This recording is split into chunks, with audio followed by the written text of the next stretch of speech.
Okay. Thanks for dressing up, Jeremy. You're welcome. I even wore my safety shoes. My name is Jeremy, and I feel way less impressive than most of you guys, but I'm still willing to do this stuff.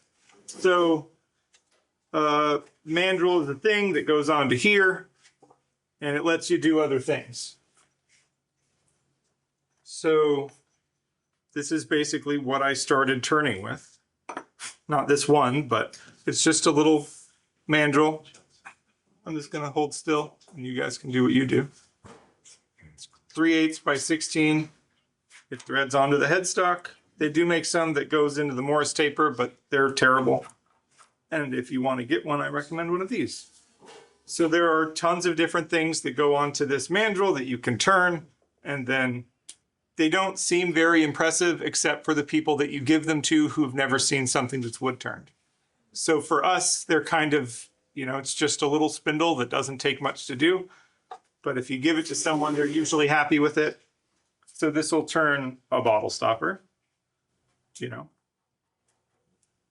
So that's super easy. This collet that's on it matches the base of a bottle stopper. It also matches the base of this bottle opener, which you can put on the same, wine stopper wood part if you want, or they make all these things that all are pretty much interchangeable. So they make ice cream scoop kits.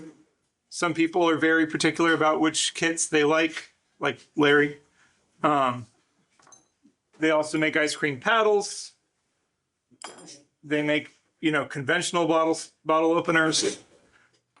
Basically, it's just this is an easy thing to get to make an assortment of things for people or to sell that you couldn't do without it as easily. So I made all these yesterday. It's, like I said, it's not really anything special. I will say the fancier wood you use, it makes you look like a better wood turner.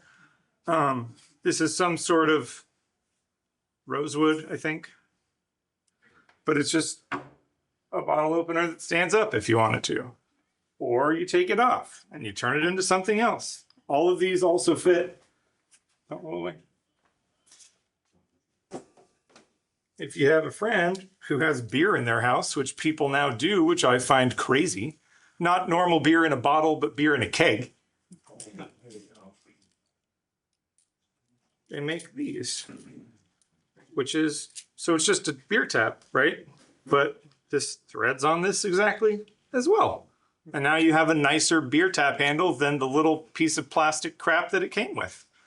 And you can customize them and make them pretty and whatnot. So if you try and sell it as an ice cream scoop and it doesn't work, flip it over and put it on one of these and sell it as a beer tap. So you get them when they're young and you get them when they're old. Exactly. So all I'm going to do is go through the process of taking a square and making it round like we all do. So I have 3 different things. I have just a regular, I'm going to make another one of those. This is Osage Orange. I have a bottle stopper that I started, which is walnut. And then I'll go through the whole process of drilling and tapping on the lathe because you can do that. And to me, it's way easier because it keeps everything centered and nice. I don't usually use threaded inserts because for the life of me, I can't get them in straight. Everybody's told me there's this trick and there's that trick. And I've tried all those tricks and I can't do it. So it's just me. It's not you. Yes, Larry, I'm sure you can do it. I don't care. Like I'm saying. Just insert it while it's on the way. Oh, I understand. I've tried all the tricks and I just mess them up horribly or destroy the wood that I'm using or something catastrophic happens. So I just tap the wood. Now, for things like ice cream scoops where you're going to take them on and off and on and off and on and off to clean them, it's less good to just tap the wood.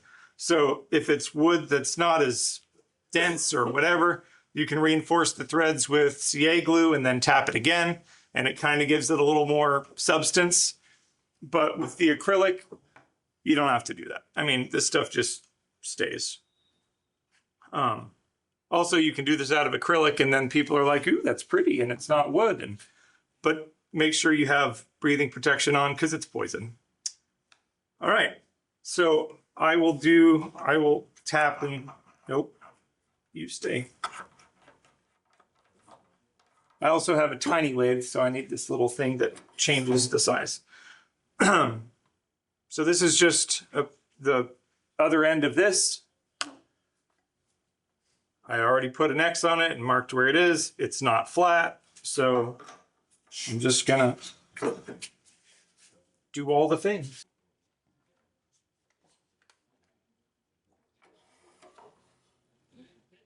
So I don't have a lathe that's this big, like at all. So bear with me. At least not yet. Nope, no space or power. Yeah.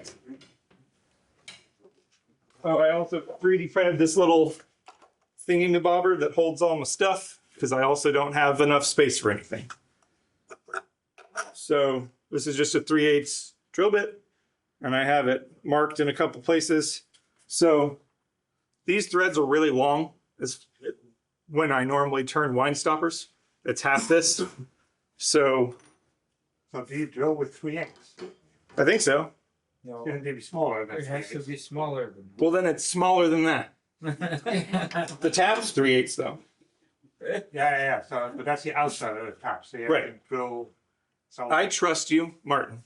I don't remember. I've had this in this Jacob's chuck for I don't know how long at this point. So I do not remember what actual size it is, but it's probably a 16th smaller than. something like that. So basically I just drill like this and I kind of play with this. Mine is a little more wobbly, so I kind of hold it to keep it more in line so it doesn't shake, but I don't tighten it all the way so that it doesn't grind on stuff it's not supposed to grind on. And I just go slow and back out, and slow and back out. How do you know how deep to go? I have it on my bit. You got to mark along the bit there. Yeah. So, like, Yeah, so I just use a Sharpie and then it wears off and then I do it again.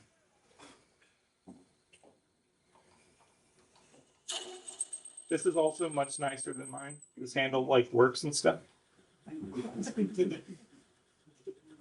I can see what's on your Christmas list. It must be colored. Actually, time would be a great thing for me. Yeah. Time seems to be the thing that I'm lacking the most when it comes to turning.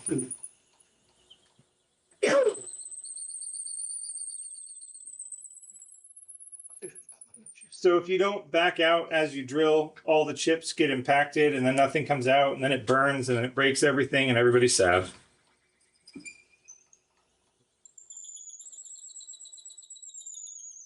Also, if you drill too far, it's not going to hurt it. They'll just be. I basically drill as far as the threads are on my tap. But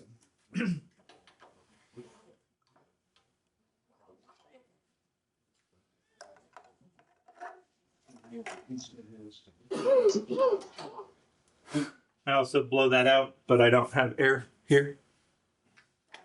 So then with this, I don't turn anything on because that would be crazy. I just kind of seat it. This is a lot. And I just start turning.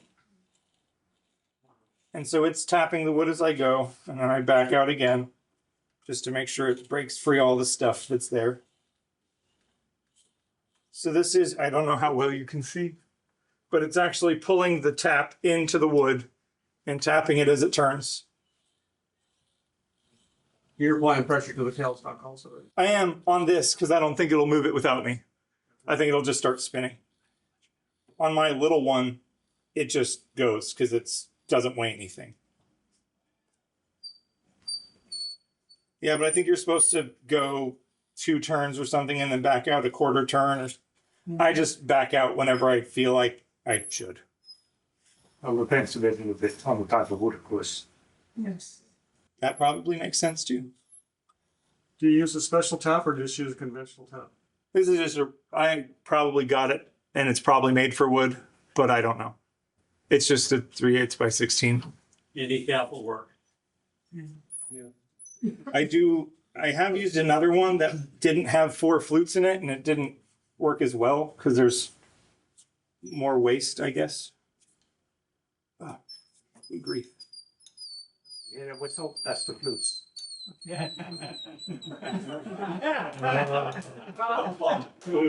got borrow it. Can't carry a tune though.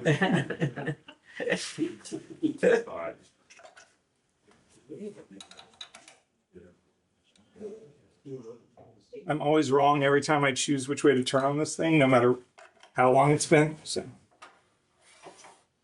So that's drilled and tapped at this point. So these things will thread into it. Doesn't really matter which one, but it's still not flat. So I have to. This is by also how you can make a mandrel. You go through this process and then you take a bolt that you cut thread off and you glue it in there. And now you get a mandrel Oh, you mean to make your own? to make your own mandrel. You can demonstrate that in the upcoming jigs that we all make demonstration. You've already demonstrated it, all you now do is. No. See, I didn't demonstrate it because I didn't know, even know that was a thing. That's what I'm talking about. That's why I suggested that I get to see all of your jigs, And we got a lot of new turners that need to know this stuff. like me. I'm just gonna true up that face so when I flip it around, it mounts nicely.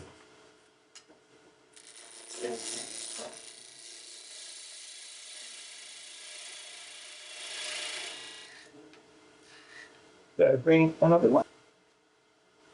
Well, I'm gonna true it up kind of. Let's just do this way.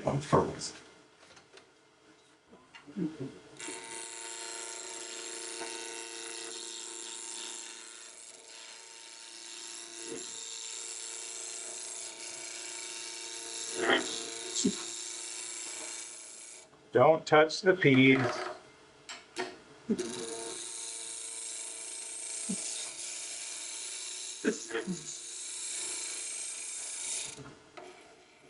So, you're not supposed to touch spinning wood, which we all know and never do. The other way to tell if things are round is if it makes bumpy noises, then you know that it's not round yet. So for purpose, for helping people who don't necessarily know what that is, what tool are you using? The big one. So to me, this is my big old roughing gouge. I don't know what it actually is. There you go. Spindle Hey, roughing gouge. Honestly, I've pretty much learned all this by just watching other things. I don't honestly know what everything is, and I'm okay with it. He has no idea what he's doing. Obviously. Well, I've done it enough, but that doesn't mean anything. Right. So, like I said it was mostly round. There's still a little bit of flats on it. So I'll just do it some more.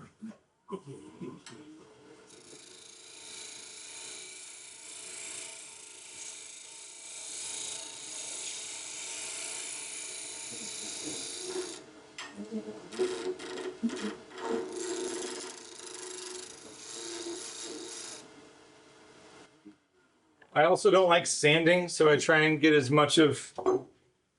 smooth as I can before, because then I have less to do. So making slower passes with the sharp tool, really evenly means I have less sanding to do.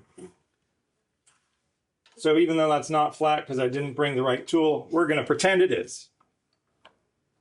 Ugh. So now I take this off. This guy stayed.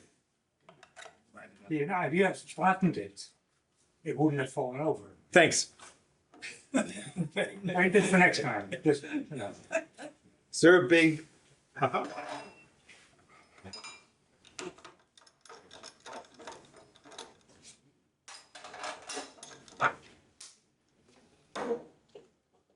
Now we'll take the mandrel that we're all talking about. Everybody's always talking about them. We just thread it on there. So if you push too hard, you're going to break the threads when you're threading it on. I want it to be snug. Man, that's wonky. Woo! because you didn't flatten it out. I know. Get them straight. Wow. Anyway, it'll be fine. Here, we'll just pretend that it's straight because I already did that other one.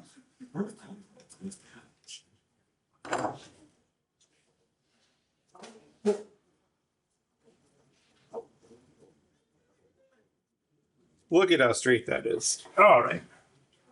We're going to call that good enough. So it's basically the same thing. It's just a different kind of wood. This is Osage orange, and that was some kind of rosewood, I think. Hey, when we set this up next time, pull this out a little bit more this way, because I'm going to run into this table almost with the tailstock. With the banjo. I got it. More making things round.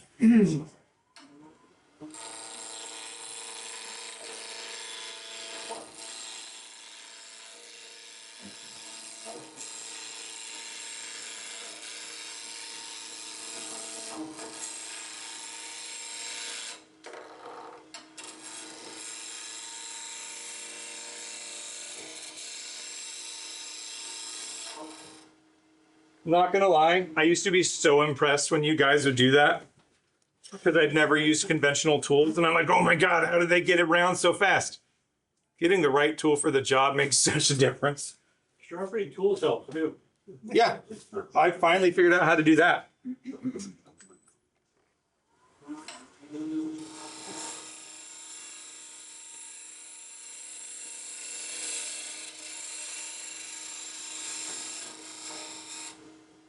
So like I said, this side of the mandrel, that little bushing is the same size as either this, this, or this. So you can taper it down to be perfectly matching, which I don't really like, but you can. I just give it a nice thing and I round it off somewhere, and we'll start doing that. I actually do a lot with just this because I know how it works and it makes it easier. Some of the other tools are intimidating to me still. No,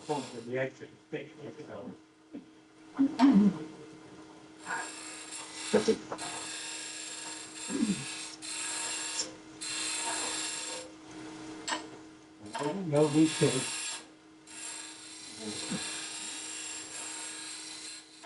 Hey.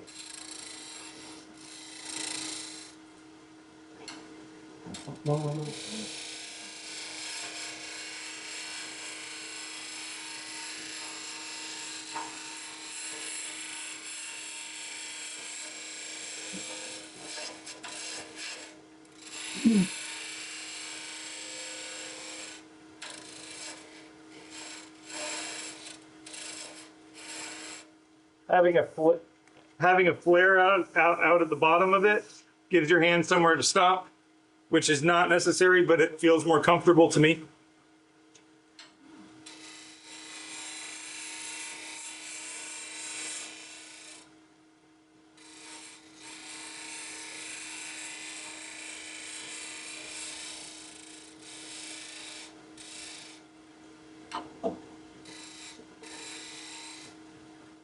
Also, doing this, honestly, if you're not well versed in just turning shapes, this gives you a lot of opportunity to just play with all of them or play with tools that you don't use or anything like that where you're like, hey, I'm not confident in this. Let me do this. And then you can just make coves and other things that are fancy that maybe you wouldn't have done otherwise because you don't want to ruin a bowl. This is a little piece of nothing. It doesn't matter, you know? So, oh, and cutting downhill makes things not tear out, and I forget. Which means cutting, so if all the wood grains lay like this, all the wood fibers. So if you cut and it goes like this, you're tearing them up. But if you cut this way, they all support each other as you go down. So I don't know if overhead can see. Oh yeah. So right here, I didn't do that. And so it's starting to tear out a little bit. I don't know if it can see. Not really. But it's starting to tear out. So if I go the other way and go down into this cut here, it'll kind of take most of that away and eliminates the need for sanding so much.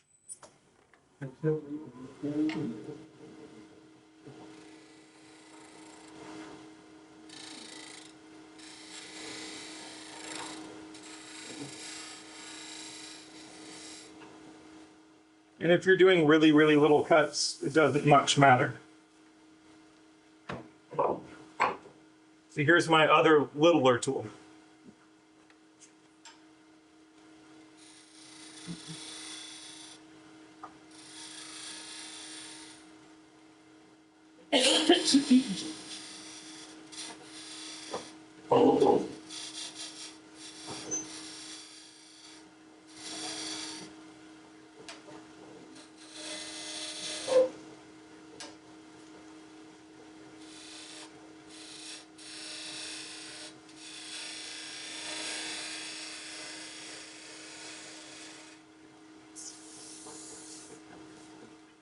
I mean, that's pretty much all you have to do. It's not rocket surgery. So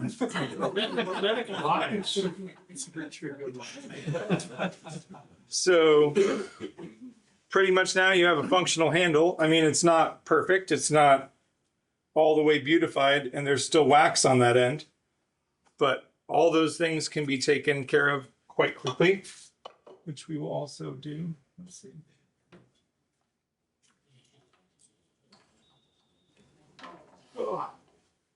It's like a chore to move that thing.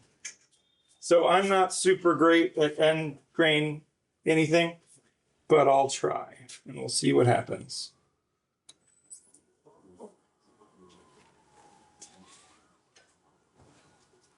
So this is actually a bowl gouge, I think. Right? Looks like it. It's tiny, but it's bowlish. That's because the flute goes down deeper than the center, right? That's what makes a bowl gouge a bowl gouge. Yeah. Okay, so to anybody who doesn't know, a bowl gouge is when the flute, which is the channel inside the metal, goes down deeper than the center. You're welcome. Oh, and it's not folded either, because when it's folded like this, it's not a bowl gouge. For reasons. Hey, all of you are probably much smarter than me when it comes to tools and things. I just keep using things until I figure out how they work or I stop using them.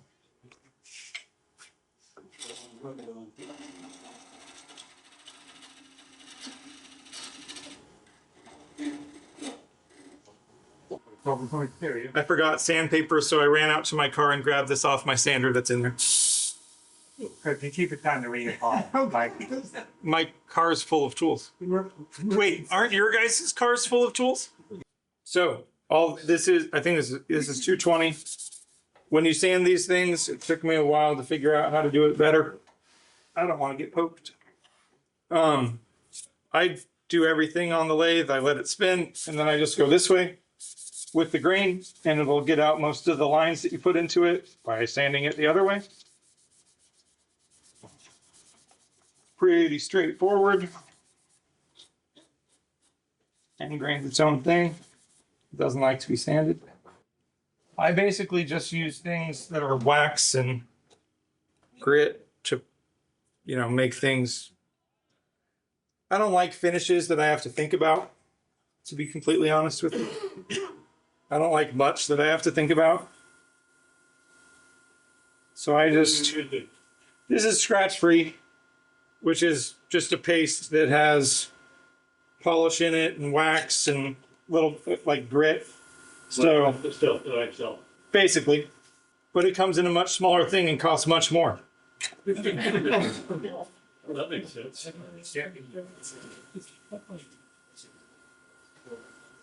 So you just apply it while it's running, and I have like 4 different grits of it.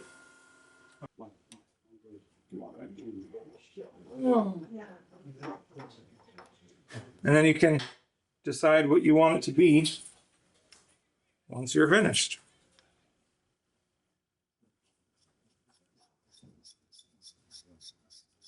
This one takes the longest because the threads are so big. But you need the extra leverage of the other. Something like that. But then at the end, you have something you can give to somebody else, and they're amazed and take everything. So where did you get the metal part? So most of these came from Woodcraft or Craft Supply or some store that favors Turners. The ice cream scoops are kind of pricing themselves out of viability, in my opinion, because I think this one now, I got them all half off, which is gnarly. But I think this one costs almost $30. Where do you buy the scoops from? I bought all that they had left because they were on closeout From where? from Woodcraft. Don't go to Woodcraft, they're like twice what you can get them. Go to Peachtree. Okay. Peachtree sells the talk nuts for $16.99. Like I said, some people have very opinions on which one to get, as Larry just demonstrated. This is the hawk nose. People like it because it's more pointy and it can get into ice cream better. And people who like ice cream want to get in there better. So, You get it out of there, you need it faster. yeah. I've already demonstrated how to turn bottle stoppers, but it's basically exactly the same as what I just did, but faster. You know, they don't have to look like any shape you don't want them to. It's another place to practice things. I will say, bottle stopper wise, shorter is a lot of times better because you can't put a big bottle stopper. People put bottle stoppers in white wine or red wine, but if they put them in white wine, they want to put the white wine in the fridge. They can't put the white wine in the fridge if the bottle stopper's 4 inches tall because I don't have a shelf in my fridge that has that much vertical clearance. So making smaller ones is usually a better way to go. They also have different size bottle stopper bases, whereas this one would be a short. And they make, actually, this is a tall, and this is a short. So this sticks out of the bottle a lot more than this does. And then if you put a tall thing on top of it, it's just ginormous. Because this is already about 3 inches long. Yeah, but it sits in the bottle. It hangs on the tree. But only this much fits in the bottle. So you have this much that's on top. Same as the other. Not quite. I promise. They're different. You did just- bring a bottle. I don't even drink wine. I just make bottle stuff. Yep. So I'll knock this little thing out real quick. What is important, if you do this as a demo, you are doing it as a demo. But Thanks. if you do it like for general unknowing public, You start from a chunk of wood. then make the wood as rough as you can get it. Yeah, make it look like crap. Make it And look like absolutely crap. And then you put an absolutely crap in and don't ever stop it before you're done sanding and waxing and everything. because then they're like, oh, I have this idea of what that would look like, which is garbage. Yep. And now it's amazing. Suddenly it's all shiny and amazing and ready finished. And the whole audience probably, and I can buy that right now? And it was that garbage that you picked up from someone's woodpile. But like to stick it wood and everything to that moment, that's when you make it safe. Also, because I'm not usually lathe speeds, I just go until it shakes. I just make it go as fast as it can until it's unstable. But with all these things, as fast as your lathe can go is pretty much fine. It's nice to have the tailstock when you're turning something longer than this little nub. But the faster it goes, the easier it is, in my opinion. I don't get catches. I'm sure everybody has opinions, but for me, Liar. okay. I don't get catches when I'm spinning tiny things really fast. How's that? And catches are still scary, so. You don't use a skew. Doing a great job keeping these men in line. I had a dad.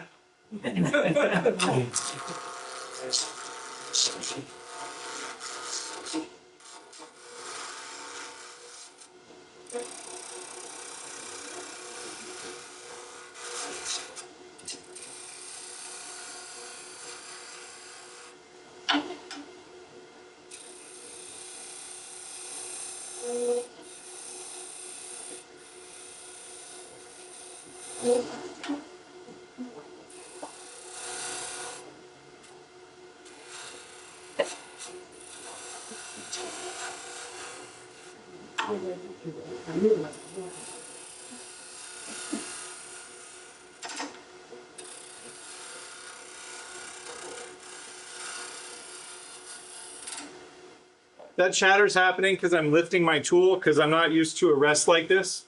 So when I lift my tool a little bit, it bangs it back down. You should not do that.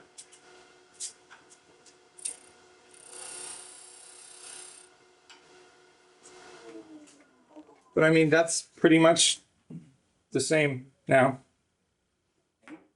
Takes not much time at all. And then you just sand it like you did the other thing.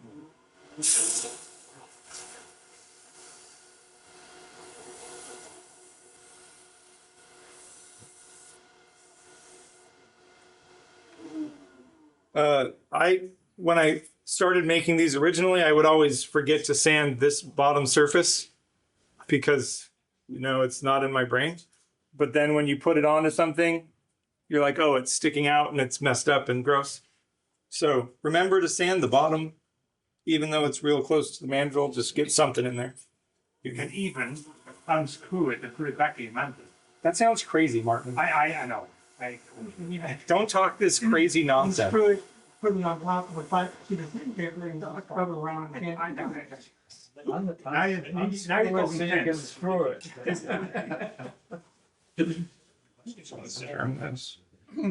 You just sell it with a piece of sandpaper and tell them to get on with it. It's very quick. Perfect.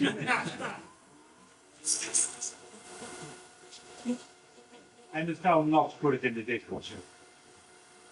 Yeah. They'll do it anyway. Yep.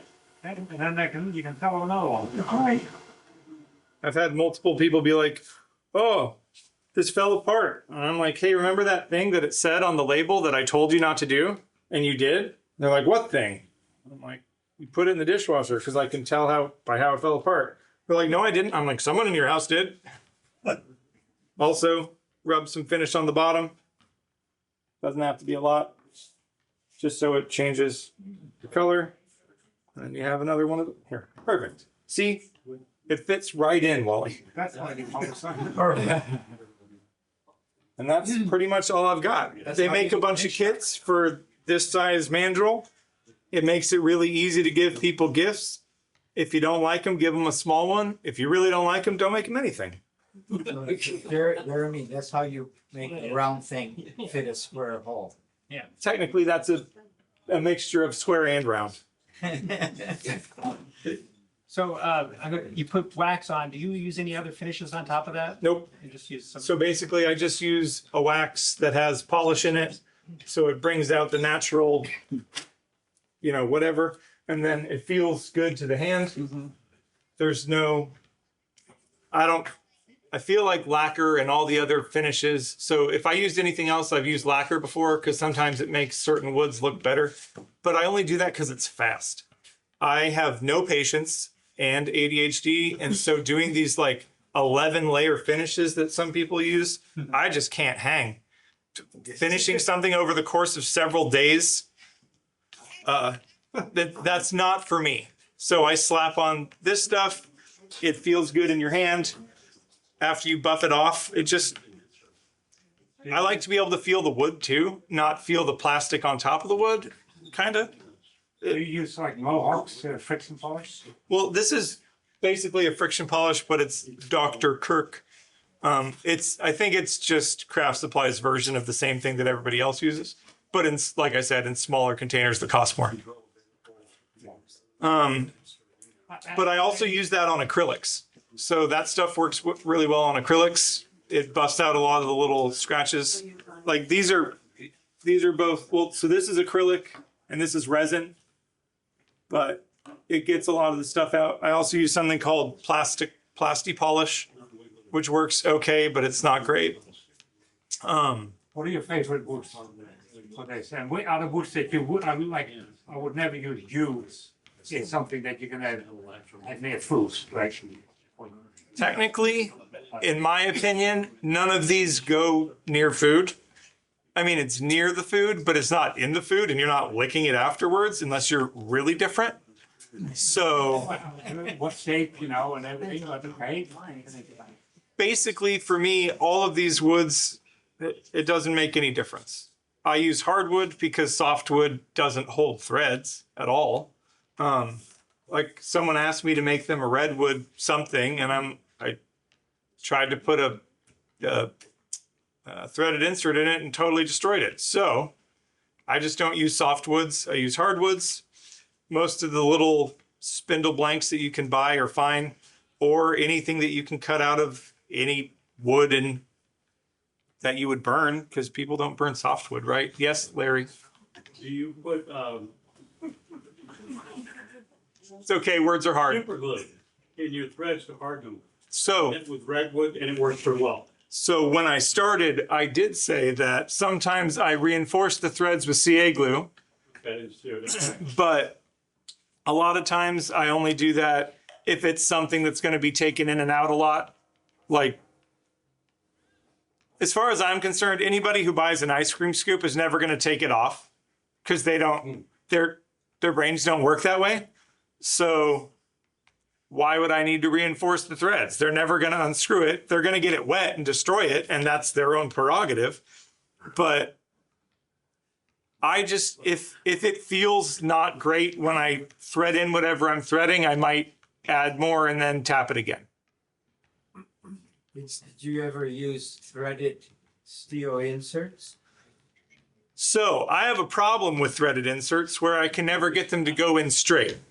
No matter what I've tried, every trick that's been told to me that I've tried, like putting them in on the lathe, like doing it with the drill press in this magical way, I just don't use them anymore because I mess up more than I get right. And your threads always go that straight, right? If you just thread the wood. For me, on the lathe, having an aligned lathe helps. If your lathe is wonky, it's not going to be great. But most of ours, I think, are pretty true-ish. So for me, that's the easiest way. Just have two separate Jacobs chucks, one with the drill, one with the tap. Makes it super easy. Yes, John?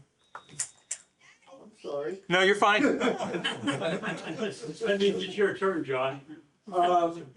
With bottle stoppers, some of them come with a threaded shaft that comes out of the stopper part. To make a corkscrew. Is that what you're talking about? Yeah, well, I just buy the bottle stopper and it's got a shaft that screws into the bottle stopper and screws into the wooden handle. Made in China. So not, like metric. so it's two But pieces instead of The one? point is that in a softwood, you could glue that That half? end of the shaft into the wood handle. It would never have to come out of there. And the stopper screws on and off the metal shaft that is then sticking out of the wood handle. Fair enough. With a bottle stopper, no one's ever going to unscrew it, ever. I lost a sale at Open Studios because this guy said, how does this come off so you can clean it? And I went, oh. So And it happened to be one that doesn't have that And extra in shaft. contrast, I lost 3 sales because my ice cream scoop handle came off. Do you guys have children at home with a time limit? So none of my ice cream scoops or any of my bowls come off. They're all epoxied on. I epoxy I glue on all my wine stoppers. And there's also this other epoxy, it's a water-based stuff. It's called Elmer's glue and it works great. Especially That for bottle was the stop. only time anybody's ever asked me that question about taking it off to clean it. And what are you doing with your wine that you need to clean that? That was my question, but You don't shake it once it's in there. It's a damn clog. Another option, and I make a lot of small things for Christmas gifts. is Right. To use wood stabilizer, Sure. like cactus juice. Once you've done that, it's got a resin and bonded into it, and it takes. So that's what this is. Yeah. okay. So stabilized wood is great for threads. Yes. By the way, I And you like wash your it. attitude that the end justifies the means. That's how I live my life. Amen to that. Anybody else got anything? I'm sure you guys do. Let's spit it out, spit it out. All right. So basically, this is just an easy way to make a lot of things with one, additional purchase or 3. But this is a versatile little thing that costs $25 and can give you a plethora of choices to choose from. The other thing you can do if you're crazy is if you're selling stuff, you can put out the hardware and put out your handles and let people put them together because people always like having a choice, even though I don't want to give them a choice because that takes up more space and then they'll just mess up my stuff. But some people like other people.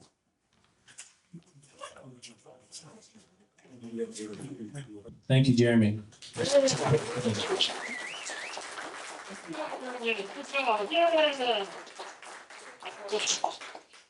It may be too close to the holidays to order your hardware in time to get back gifts, but you can try. No, you can't.